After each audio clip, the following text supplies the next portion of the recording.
Recuerda que puedes escuchar este audio horas antes de su estreno y sin publicidad suscribiéndote en cesarvidal.tv.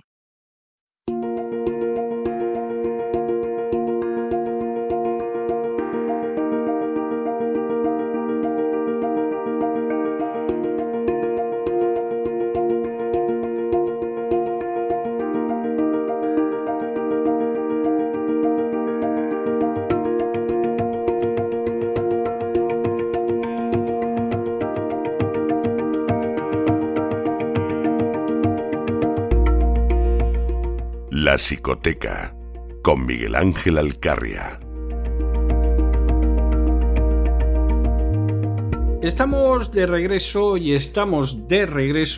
para la segunda parte de ese programa doble y sesión continua dedicado a la salud que tenemos todos los miércoles en La Voz. Ya hemos tenido con nosotros a Elena Kalinnikova para que nos hablara de la vida sana, de la existencia saludable, del naturismo, y ya saben que después damos un salto cualitativo, nos vamos a la salud de la mente, a la salud de la psique, y ahí quien nos echa una mano es don Miguel Ángel Alcarria, que ya está con nosotros. Muy buenas noches, don Miguel Ángel. ¿Qué nos trae usted hoy? Muy buenas noches, don César. Muy buenas noches también a la audiencia de La Voz. Hoy el tema que nos ocupa es un tema de dignidad, algo que suele confundirse con el orgullo, pero en realidad nace de un lugar más profundo. Mientras que el orgullo se infla y no se desmorona, alza la voz para no ser ignorado, se defiende incluso cuando no hay ataque. La dignidad, en cambio, es silenciosa. No necesita exhibición alguna, no exige, no humilla, no necesita pisar a nadie para mantenerse en pie. Hablar de dignidad es hablar de límites y de decisiones valientes, de una resistencia muy humana y muy necesaria. El próximo 21 de junio se celebrará el primer Día Mundial de la ELA con la Ley ELA aprobada. 250 días han pasado aproximadamente, 2 días arriba, 2 días abajo, más o menos, desde que se aprobara en el Congreso de los Diputados. Unos 230 días desde que entrará en vigor. Debemos recordar que se aprobó por unanimidad, con 344 votos a favor. Todas las formaciones políticas fueron unánimes en el sí, ningún voto en contra, ninguna abstención. Fue un día muy esperado para todas las familias afectadas. Yo diría que un día histórico en España, un día que tenía que hacernos más humanos, porque lo que parece o parecía hasta ese momento es que la única opción que se les daba era la eutanasia, dejar de existir, quitarse de en medio. Pero lo que no sabían los afectados por esta enfermedad es que era una aprobación envenenada, podríamos llamarlo así, porque lo que no sabían es que todavía tendrían que vivir con frustración e indignación que la financiación para hacer efectiva esa ley no llegara el año de su aprobación. A día de hoy seguimos igual, tampoco ha llegado, el dinero no ha llegado todavía a las familias. Dato curioso, la ley no llevaba memoria económica. Claro. Y es un dato importante. Apruebo algo, pero no preveo de dónde voy a sacar la partida que financie esa ley. Fue un poco un brindis al sol para echarse la foto. Si fue así, es deleznable. O una estrategia, que de hecho yo creo que sí, que fue usada así. Así se filtró a los medios de comunicación para forzar después la aprobación de unos presupuestos generales. Igual de deleznable. Claro, esa de me los apruebas o quedas mal, no coló, ni siquiera para sus socios de gobierno. Fue el gobierno el que quedó mal y sigue haciéndolo. Y es que en nuestro país, don César, la sinvergüencería política pues no tiene límites. No vamos a hablar de eso de son las 5 y todavía no he comido. Esa frase va a pasar a la historia. Este hombre a la historia le está dejando frases, no gloriosas, pero no cabe la menor duda de que frases le está dejando. Y esa de son las 5 y todavía no he comido es una de ellas. Cuando le dijo al compañero del programa de Ana Rosa, el que fue ministro, ¿cómo crees que me recordarán? Yo creo que le recordaremos con esta frase sin ninguna duda, ¿eh? Bueno, yo no sé. Yo sé cómo le preguntó una persona muy cercana, ¿cómo crees que me tratará la historia? O sea, él está en esa cuestión, en cómo me va a ver la historia, qué va a suceder, etcétera, etcétera. Es en lo que está. Parece mentira, pero es así. Que le digan eso a muchos otros políticos en la historia de la humanidad que aún en medio de guerras, hambre, exilios, pues supieron dar la talla, ¿no? Supieron que era el servicio público con mayúsculas. Que alguien les diga que el nuevo umbral de sacrificio político es pasar unas horas sin comer, ¿no? Sí, eso es terrible. Hace rato que ya superamos la línea de lo intolerable. 3 años para su tramitación, para la tramitación de la ley ELA, que se hicieron eternos, y una aprobación cuando llegó que parecía de aplicación urgente. Sin embargo, fue una manzana envenenada en toda regla, como decimos. Hemos visto cómo el gobierno quería pasarles la pelota de la financiación a las comunidades autónomas, que ya se ven limitadas con los recursos que tienen para hacer frente a los servicios a la dependencia que ofrecen. Y ante este reto imposible, las comunidades autónomas, la última ha sido Galicia, se han visto obligadas a instar al gobierno a dotar de presupuesto el despliegue de esa ley. Le han tenido que devolver la pelota. Por otra parte, fue el Congreso de los Diputados, no una Cámara regional, quien aprobó esa ley. Qué bonito es invitar a alguien a unas cañas y decirle a otro que pague la cuenta.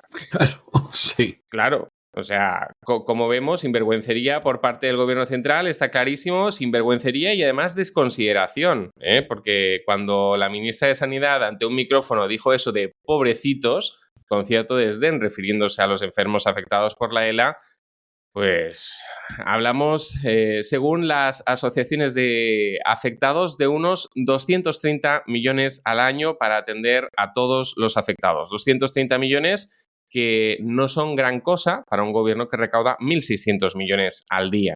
Los bolsillos de los españoles saqueados por el gobierno, ¿qué son, chiqui, 230 millones? Pues poca cosa. Nada. Y tanta ha sido la insistencia ciudadana, un ole por esos españoles que han dado la lata en redes sociales, sobre todo a la oposición, para que hiciera presión sobre el tema, que parece que el ministerio de Mónica García ha encontrado un remanente económico en el ministerio, como quien abre el altillo de su casa y encuentra un sobre olvidado con algo de dinero, o un pantalón. A veces pasa. Con 10 eurillos en el bolsillo, ¿no? Un sobre con que realizar una dotación económica le llaman extraordinaria a las familias hasta que se regularicen unos presupuestos generales que no hay y que no los habrá. No tiene pinta de que eso sea así. No. ¿Habrá pan para hoy? Bueno, migajas para hoy, mañana ya veremos, ¿no? Ese es finalmente el mensaje. Muy humano no parece, no viniendo del Ministerio de Sanidad, ese ministerio que habla tanto de los muertos en residencias de la Comunidad de Madrid, pero cuando se trata de 3 enfermos de ELA que mueren al día, pues con desdén dice eso de pobrecitos. Pero lo más grave de todo esto no es el mareo armado en torno a este asunto, en su tramitación y ahora en su financiación, ni siquiera su hipocresía con respecto a sus enfermos versus los enfermos de la Comunidad de Madrid y la desconsideración que el otro día mostró la ministra, sino que ahora que han encontrado un remanente, quién sabe de dónde habrán recortado ese remanente, si al cáncer o otra enfermedad importante, jamás lo sabremos. Realmente lo hacen en una semana en la que la patata caliente les ha estallado al gobierno. Incluso haber encontrado el remanente ha sido una cuestión de estrategia política, como lo fue también la aprobación de esa ley y no dotarla de memoria económica. ¿De qué forma estrategia política? Pues lo cierto es que le pesa más la sangría de votos que calculan entre sus filas, las filas de la izquierda, que los 3 muertos de ELA al día. Si observamos bien los hechos, veremos que las personas pues no les interesan y eso es calculador e inhumano. ¿Cómo se pueden sentir los enfermos de ELA ante todo esto? Ya llevan unos 700 muertos más o menos entre sus filas por la falta de dotación presupuestaria desde que se aprobara esa ley. Y en este asunto, más allá de la política, la humanidad y la dignidad es la clave. De ahí mi profunda indignación con este tema. como españoles tendríamos que estar profundamente indignados todos. ¿Por qué? Entendamos qué es la ELA. La esclerosis lateral amiotrófica es una enfermedad neurodegenerativa progresiva que afecta principalmente a las neuronas motoras, unas neuronas que no solo las usamos para poder caminar, correr, no solo es para poder mover un brazo, alcanzar un objeto o poder mover una pierna, sino también para hablar, para tragar e incluso respirar, cosas tan vitales como estas. Lo que sucede es que progresivamente los músculos se debilitan, se atrofian y con el paso del tiempo se pierde la capacidad de caminar, de hablar, de tragar y finalmente respirar. Y aunque tradicionalmente se la ha considerado un trastorno puramente motor, el impacto emocional, cognitivo, social es verdaderamente profundo. Sus vidas cambian por completo, sus relaciones se reducen, son conscientes de su deterioro, con lo que eso implica para las emociones, ¿no? No es alguien que, no sé, que sufre amnesia o que sufre algún tipo de trastorno neurodegenerativo, como puede ser un Alzheimer avanzado o algo así. Y ahí las emociones, pues muchas veces, más bien siempre, se ven gravemente afectadas, sobre todo si no se cuenta con el apoyo emocional necesario. Esto desde la psicología requiere, obviamente, un acompañamiento emocional y social que pueda transformar la experiencia de la enfermedad. ¿Esto qué implica? Ayudarles a ellos y a su entorno, a la familia, a convivir con la enfermedad desde la mejor de las actitudes posibles, con la mejor de las caras, ¿no? Importante en todos los casos, pero sobre todo cuando se conserva la lucidez, cuando la persona tiene plena conciencia de su deterioro, lo cual agrava su sufrimiento emocional de una forma muy importante. Y aquí lo que no necesitan desde el punto de vista psicológico es una palmadita en la espalda, llamada 10 millones, o una aprobación de ley que quede en agua de borrajas. Por eso antes hablaba con términos como inhumano o desconsiderado. No se puede hacer eso, no se puede jugar con la salud mental de nadie, que no solamente se está jugando con la salud física, también con la salud mental. Muchos cuentan con el apoyo emocional de la familia y los cuidadores, es cierto, pero ¿cuántas familias pueden permitírselo? Hablamos de que muchos pacientes necesitan más de 30.000 euros anuales para sobrevivir. Algunos, incluso la cifra supera los 100.000 euros al mes. Pocos pueden afrontar este reto. Solo el 6% de las familias pueden afrontar este tipo de gastos. Y cuando no pueden, pues el apoyo emocional de la familia se desvanece ante la dificultad de poder hacer frente a esas facturas. O ante la dificultad también de poder ser de apoyo cuando nos encontramos con una familia totalmente desgastada emocionalmente por los cuidados continuos que la enfermedad requiere al no contar con el apoyo externo. Es en este sentido que la financiación de esta ley es clave para dar sostén y viabilidad a ese entorno que apoya al enfermo de ELA. Es más que una ley, hablamos de dar un respaldo emocional a los enfermos y a las familias. Y ahí, como sociedad, pues el Estado tiene la obligación moral de respaldar esos cuidados que influyen directamente en la calidad de vida y en la salud mental de estos pacientes. Está en nuestras manos como sociedad, como digo, traerles esperanza y calidad de vida. Pacientes que no lo tienen fácil, 900 casos nuevos al año solo en España, de los cuales el 30 al 50% presentan alteraciones en el lenguaje.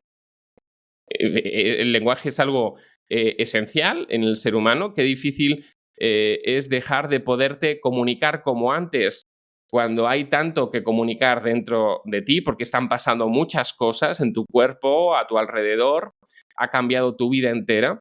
Pero no solo alteraciones del lenguaje, muchos pacientes tienen dificultades para recordar ciertos aspectos cotidianos, problemas de memoria. Y hablamos de que un 50% de los pacientes también sufre dificultades en la gestión emocional.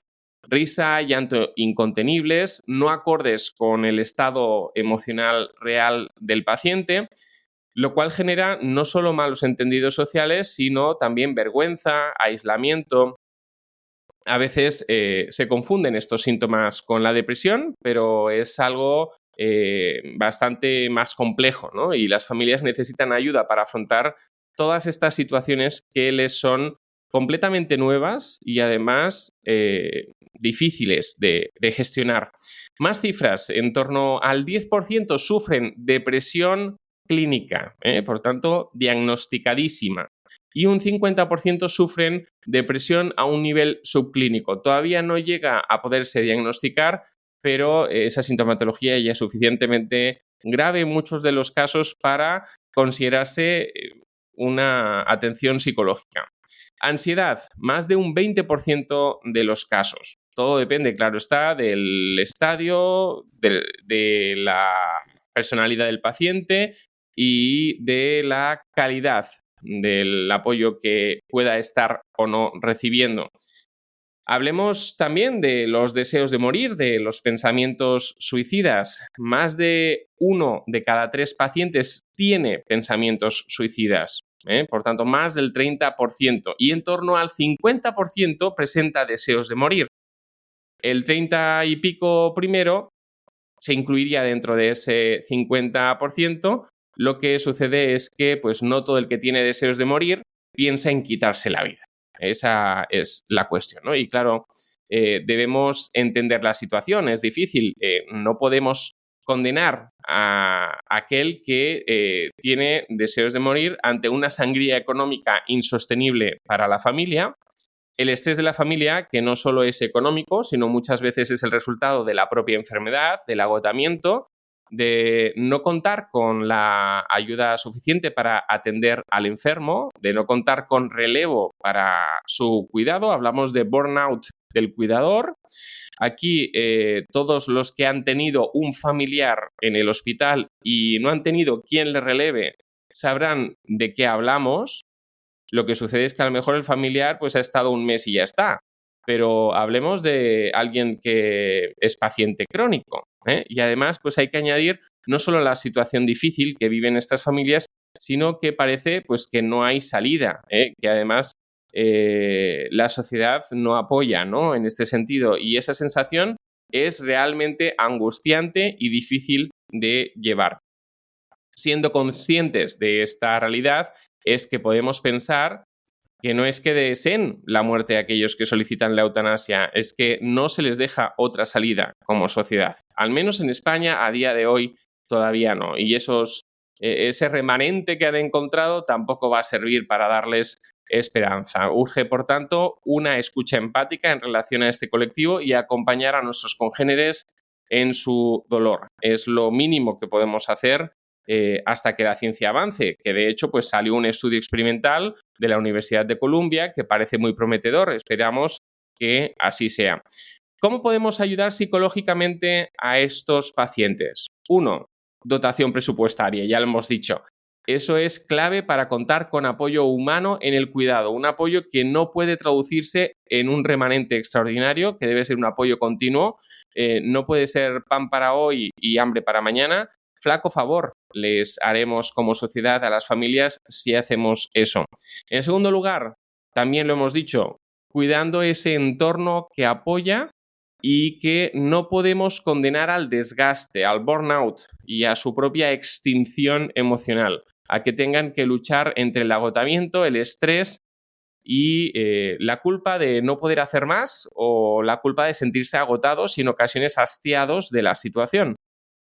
Estos familiares son candidatos, todos ellos, a presentar síntomas de depresión y ansiedad, los cuales son muy frecuentes. Y como ya avanzamos, pues el bienestar del cuidador repercute no solo en la salud mental del familiar, sino en su capacidad de poder cuidar al paciente y en la propia calidad de vida del paciente. Necesitamos poderles ofrecer espacios de apoyo y espacios terapéuticos que les ayuden a manejar sus propias emociones y los síntomas conductuales y emocionales del paciente. Sin este punto 2 y el punto 1, el punto anterior, no podemos devolver la dignidad a aquellos que ostentan el rol de cuidador. La calidad de vida del paciente depende de ello, de poder disfrutar de vínculos significativos con la familia, una familia que debe encontrarse en condiciones óptimas psicológicamente hablando para poder ofrecer ese apoyo. Y en tercer lugar, necesitamos proporcionar atención emocional y acompañamiento psicológico directo al enfermo. No podemos reducir la ELA a síntomas físicos, necesitamos ir más allá, cambiar el mindset, la perspectiva con la que miramos la enfermedad. Tu cuerpo puede fallar, pero tu mente estar en pleno estado si cuenta con el apoyo necesario, porque sin ese apoyo la situación será peor, lo miremos como lo miremos, ¿no? ¿Qué puede hacer el paciente con esa soledad? Ese nadie puede entender lo que yo estoy viviendo. ¿Qué puede hacer el paciente con esa angustia por lo que vendrá después, por lo que se irá dando, por cómo va a terminar esa situación? ¿Qué puede hacer el paciente con la culpa por sentirse una carga para los demás? O con la desesperanza, al no encontrar sentido ni consuelo, al no tener el apoyo emocional necesario. Por eso, el deseo de morir. Por tanto, este apoyo no es opcional y debe contarse con él para las primeras etapas de la enfermedad, no solo para las etapas más avanzadas. La ELA puede encarcelar de alguna forma el cuerpo, pero si además se deja sin cuidado la mente, se corre el riesgo de apagar también la identidad e inclusive el vínculo de esa persona con la vida. Por eso no es una opción. Atender la salud mental del paciente es dignificar al enfermo. La persona sigue entre nosotros y merece ser mirado, escuchado y acompañado con respeto. Por eso hablábamos de dignidad.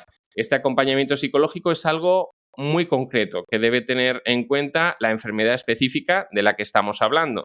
No es una terapia al uso la que se le pueda dar a cualquier otro ser humano. Requiere orientar al enfermo a hallar serenidad en un momento de mucha angustia, una tarea que va más allá del no te preocupes, yo voy a estar contigo. Que siempre decimos que eso es importante, pero eso es importante en una conversación de café, ¿no? Entre dos amigos.